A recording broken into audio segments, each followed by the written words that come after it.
Hey, and welcome to the Basic to Bold podcast. I'm your host, Jen Bjarnson. How many times a day do you think a thought that you know is slightly unhinged? You know it's probably not true. You know it's mean to yourself. You know that it's got shame behind it or guilt, or you know it's just not helping you in a positive way. I would say feeling overwhelmed and having that experience, it happened to me a lot. And kind of all day, if I was being honest with myself, like it just was a ongoing occurrence and happening and situation kind of all day, especially when I was like really in the thick of like hating life, feeling overwhelmed, feeling like I just had zero control over my situation and my life and my emotions or anything. The thing that was a really interesting aha moment for me is when I had this thought of not only to stop and question my emotions, that really is the first step.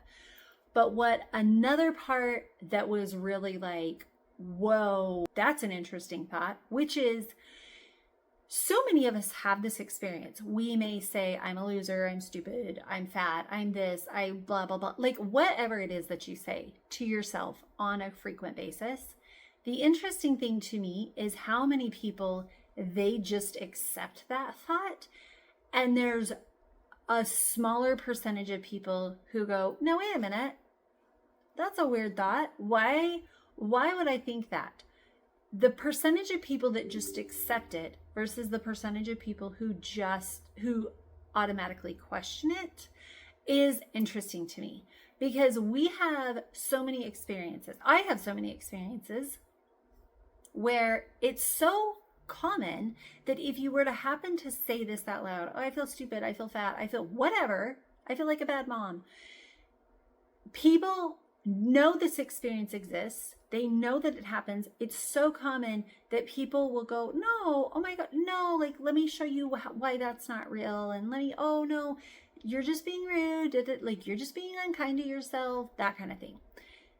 We accept that. And we accept other people telling us to be like, no, that's not real. Like, don't believe it. We accept that, but at no point do we go, why would I think that? I didn't feel like a bad mom yesterday. Why do I feel like a bad mom today? Like, I didn't feel stupid or fat this time. Why now am I feeling it this way? Why do I feel it when I try to XYZ? Like, it to me is interesting that is just our norm. That our norm is automatically to, just because I think it must be true. Just because it's a thought in my head, well, that must be true. And the thing that's really logical and realistic, which is that's not true. Why would you think that? That's a realistic thought. We question that and go, no. The first negative thought, that's true. The real thought and the realistic thought, even though I have so many things that could prove why this first negative thought is untrue, even though I could like totally prove it, we automatically go to believing the negative thought. Now, I know it's really hard, especially if you kind of do have situations that have proven the negative thought to be true. As an example, I used to really have this core belief, and I've even noticed it still happens on occasion, not nearly as much, but it does happen on occasion. And that is where I believe I am fully responsible. I have no help. If anything's going to get done, it's going to be by me. I have no support. All of these really negative things. I'm alone. Nobody cares about me. All of these things. Now, I would say for the majority, that is not true. And it did take me a moment for certain parts of it, for me to say, okay, here's why that's not true. I do have people that have proven over and over again that they show up for me. And so when I first started looking into, oh, here's a weird thought, I really, really believe this, there was a struggle because part of that actually was true. but there was also a part where it wasn't true. So how do you combat this? Because if you look around, if you look at a situation, like for me, when I looked around and I thought, it is kind of true. If I'm going to do anything, I really don't have that much support. But it wasn't true that I had no support. That wasn't true. And so what I started to do is I started to look at what is real. What is not go to the extreme of positivity and not go to the extreme of negativity, but what is actually real. So I genuinely felt like I had no support. I felt like if anything was going to happen, it was on me. And I realized that first I would immediately go to, oh, and I can tell you why, all of the reasons why that is true. And this happened and see, I was alone. And this happened and see, I was alone. And this happened and I was alone. But what I started to notice is I thought, okay, is it 100% true? No, it's not. Because in this situation, I did have support. In this situation, some random person showed up and was willing to help me out of that situation. Or I was able to call someone and tell them my situation, and the person came to help me out of it. So it is not true that 100% I am alone. That's not true. And if you really think about it, a first glance, you're going to think, yeah, that's true. I'm alone. At first glance, you're going to think, that's true. I'm an awful parent. I'm a horrible mother. At first glance, you're going to think, I am XYZ, and then you're going to go through all the things as to why that's not true. But what I want you to try to do is stop and pause and question what it is that you're thinking. If you'll stop and you'll pause and you'll question that just a little bit, what you'll start to notice is it might be more true. It might be partially true, but at the same time, I doubt it's 100% true. So there was this one time that I had a tire blowout on the freeway and I genuinely felt really, really alone. Now, I know my husband was willing to come and help me, but he was physically unable to help me. He was not in the physical place, like vicinity, to come and help me. And so I immediately went into this, I'm alone. See, even if I do have somebody who's willing to help me, I'm still on my own. I never have any help. And I just really started to spiral. And I thought, I stopped and I thought, I'm not doing this. This is not helpful. This is not going to help my situation. This is not going to make me feel better. This is not going to make me feel more empowered. I'm just going to feel alone. I'm going to feel more guilt or shame or fear or anxiety or anger, whatever. It's just going to dig me more into a hole. And so what I started to do is I started to think, okay, I'm not alone. And immediately I was like, well, yeah, you are. Yeah, you are, because you even called your husband and he wasn't available. And it doesn't even matter if he's willing to help because he's not available. And then I thought, okay, well, what do I have?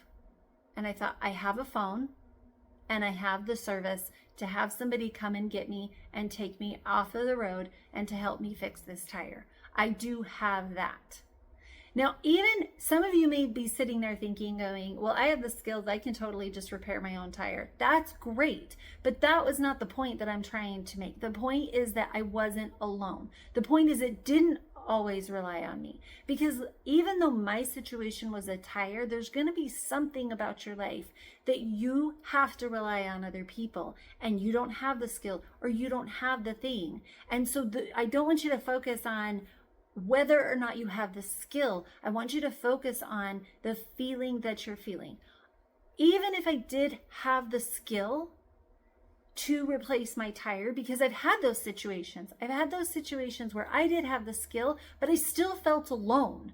I still felt like, see, I'm the one that has to do everything. I'm the one that has to X, Y, Z. And I felt like that was the truth.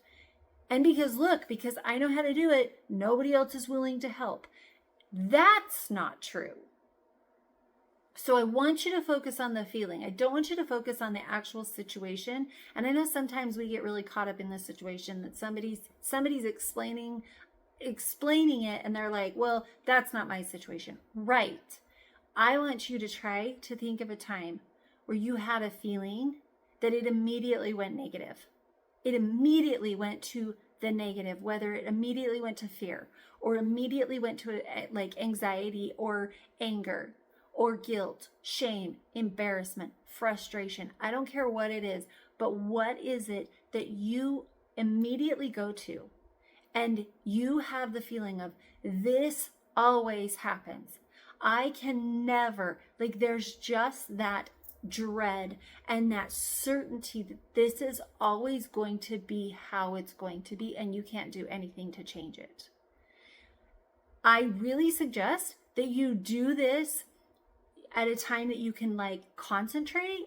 Don't try to do this in the middle of the workday with a timer, because you may really get into some deep stuff. You may get into some things like I've done where you're like, oh, well, at first I started with frustration and feeling embarrassed, and now I'm like full-blown angry. So I want you to take some time where you can really think this through. I really love to do it at nighttime as I'm going to bed. It helps me relax. It helps calm me down to just kind of go through my day and think, okay, I have this feeling. Now what is the truth about that? Some of the parts are negative, but what is the opposite? What is the positive of that? So as I sat there on the side of the road and I was just kind of spiraling down of like, see, nobody can help me. Nobody understands what I'm going through. What I sat there, I was like, okay, I'm not alone. One, because I was able to call. So I'm not alone. I have the resources, the finances, and I live in an area where I can literally call and pay somebody to tow me off of the freeway. So even though it's a person I don't know, it's not a friend, it's not a family member, I have built a life where I have the security, the insurance, whatever, to rely on somebody else.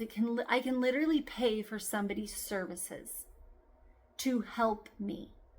It doesn't matter that it's not a friend. I'm not alone because I could literally pay for those services. So it's not 100% true that I'm always alone. If something else happened, I could pay for those services to be done. So I'm not alone. And it's those little tiny grains of truth that you want to hold on to. Because once you start looking for those little tiny grains of truth, you'll find more of them. Then once you start focusing on them and say, now you start getting the belief of when the situation comes up going, I'm always alone. I'm always this. I'm stupid. Whatever it is that you're feeling, you'll start to train your brain to go, no, that's not true. Now, maybe you'll go to the negative first. That is possible. Maybe you'll go to the negative first and you'll be like, this always happened. That might be true when you're first starting. But over time, you may have that thought pop up, but then you'll immediately go, that's not true. And here's why. I can list all the reasons why that's not true. Oh, you're so stupid. No, that's not true, because I have accomplished this and I've accomplished this. And if I literally can't be stupid and have accomplished these things at the same time, it's not, that doesn't make any sense. Now, can you have moments where your brain just doesn't work? Yes, but that doesn't mean overall that you're stupid. That's a very, very specific thing. Oh, I'm so this. Okay, maybe you feel like that, but let's focus on the things that are these tiny grains of truth, especially if you've been focusing on the negative for so long. I'm just genuinely fascinated how much we focus on the negative and we all just accept it. It happens in our brain. And then we immediately go tell people like, oh no, that's not true. Here's why that's not true. And we'll do that for other people, but we won't do that for ourselves. And the other thing is, if you were to do that out loud for yourself, I was just recently in a situation and it was interesting at the fact that somebody said, oh, you can't blame yourself. And immediately I was like, I thought, I didn't say this out loud, but I really thought, of course I don't blame myself. Why would I'm not in charge. I'm not the one to blame myself. And the thought that I thought was, I don't know that I can say that out loud, because we live in such a society that so many women or so many people just automatically go to the negative that that's the normal response. And it was such the normal response that they felt that they needed to tell me and reassure me about something I hadn't even said. I didn't say it was my fault. I didn't say I was in charge. I did not go negative, but that is so ingrained in our society and our situations and the way that we think now that we want to reassure people because we know it automatically happens. And my response is, even though I knew I wasn't responsible and I took no shame and no blame in that situation, because it wasn't my responsibility. I wasn't to blame for it. I knew that. And so I was like, I'm not going to blame myself. I had nothing to do with this. But the fact I even sat there for a minute, that when they said, "Oh, this is not your fault," I thanked them because I thought that was kind that they were trying to reassure me. But I immediately thought, oh, I can't tell them. Yeah, I know. Because I'm like, that we live in such a society that you can't just be that honest. Because in a way, if we don't take the shame and we don't take the guilt and we don't take the fear, like we don't put it on us, well, like, what's wrong with you? Why would you not feel responsible? I'm telling you're not responsible, but you should take responsibility so that I can tell you you're not responsible. It's just such a weird dynamic. And maybe they would have been fine, and maybe I'm really overthinking this, but I don't think I am. I don't think I am, because that is exactly what I thought. I did not feel responsible. At the same time, I think it was kind of an interesting thing. I'm grateful that they were telling me I wasn't responsible, but I also was like, how would this look if I didn't take responsibility? If they would have said, "Oh, you're not responsible," and I would have said, "Oh, I know." That's the truth, though. That's the truth. But we don't live in a society that we can say that, because it's so ingrained in us that we should feel these deep emotions. And if we don't, then therefore we don't care. I cared about this situation. I felt very involved in the situation and getting a good outcome, but I was not going to take responsibility. And I think that's what's interesting. We have kind of this feeling like, if I don't feel immense regret or severe fear, anxiety, worry, stress, then therefore I don't care. And it's the only way we can show that we care. And I don't think that's healthy. It's not healthy for our mental health. It's not healthy for our physical health. But for some reason, we have to show that we care. So when you're taking times to really figure out what is true and what is negative, what is positive, what the truth is, take some time to really look at this and question it. And it may get uncomfortable. You may start feeling feelings that you don't want to, and you're like, this isn't worth it, this is too much effort. And I get that. It can be uncomfortable.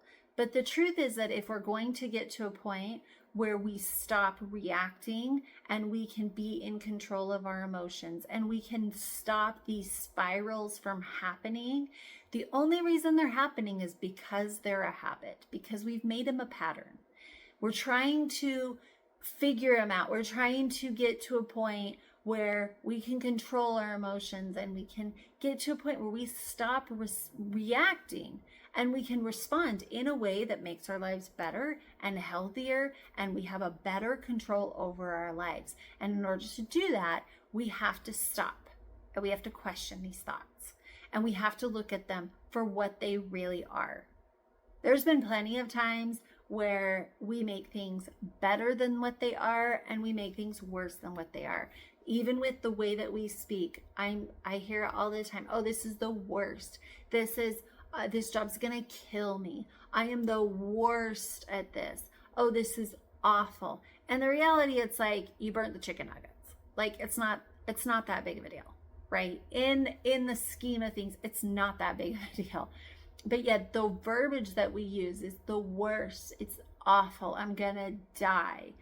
And our brains, the crazy thing about our brains is our brains believe 100% of what it is that we say. Like if you want to say I'm the worst, it's like, yep. And you want to say, no, I'm the best person in the world, it's like, yep. Like it doesn't matter. It believes it. And one of the interesting things is that it believes like 40% of what other people say. So if other people say you're the worst or other people say you're the best, it's kind of like, maybe, right? Like sometimes it'll take it and sometimes it'll be like, I don't know. But if you say it 100% of the time, it's like, yep, that is on point. And a lot of our stuff that we're thinking, it didn't even come from us. It came from our parents. It came from our upbringing. And I want to recognize that at the same time. Just because we know where it comes from doesn't mean we need to worry about that. It can be helpful. It can be helpful to process it, to be like, oh, I just realized my dad said this all the time and I picked it up from him. So it can be helpful to have those labels or to have those pinpoints in your history of like where this came from. It's helpful, it's useful, and I encourage doing that because it can be a benefit in figuring things out.